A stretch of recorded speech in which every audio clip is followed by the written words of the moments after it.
ಕೊಡಗಿನಲ್ಲಿ ಆಳುತ್ತಿದೆ ನಿಸರ್ಗ ಸಿರಿಯು, ಮಂಜು ಮುಸುಕಿದ ಶಿಖರ ಕಣಿವೆಗಳಲ್ಲಿ ಕಾಫಿ ತೋಟಗಳು, ಎತ್ತೆತ್ತ ನೋಡಿದರು ನೂರಾರು ಹಕ್ಕಿಗಳ ಕಲರವದ ಸಂಗಮವು. ಕಾವೇರಿ ಹರಿಯುತಿಹಳು ಮೆಲ್ಲು ಸಿರಿನಲಿ, ಪ್ರೇಮ ಕರಗಳಲ್ಲಿ ಲಯ ಕಳೆಯ ಹಬ್ಬುತ್ತ. ಅಲ್ಲಲ್ಲಿ ತಡಸಲುಗಳಲ್ಲಿ ಸಂಗೀತ ಹಾಡುತ್ತಾ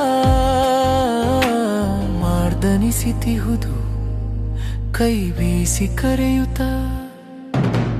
ಮರುತವು ತಂಪಾಗಿ ಸುಳಿಯುತ್ತಿರಲು, ಏಲಾವನದ ಸುವಾಸನೆಯ ಬೀರುತ್ತಿರಲು.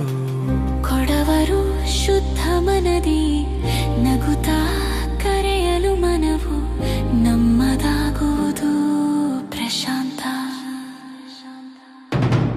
ಗುಡ್ಡಗಾಡಿನಲ್ಲಿ ನೆಲೆಸಿಹುದು ಶಾಂತಿ ಶಾಶ್ವತ, ನಂಟು ಬೆಸೆಯುವುದು ಹೃದಯದಿ ಬಂದು. ಕೊಡಗಿನೇ ಸಿರಿಯು ಅಸದೃಶಾನುಭವವು, ಭರತ ವರ್ಷದಲ್ಲಿ ಅನುಪಮ ರತ್ನವಿದೊಂದು.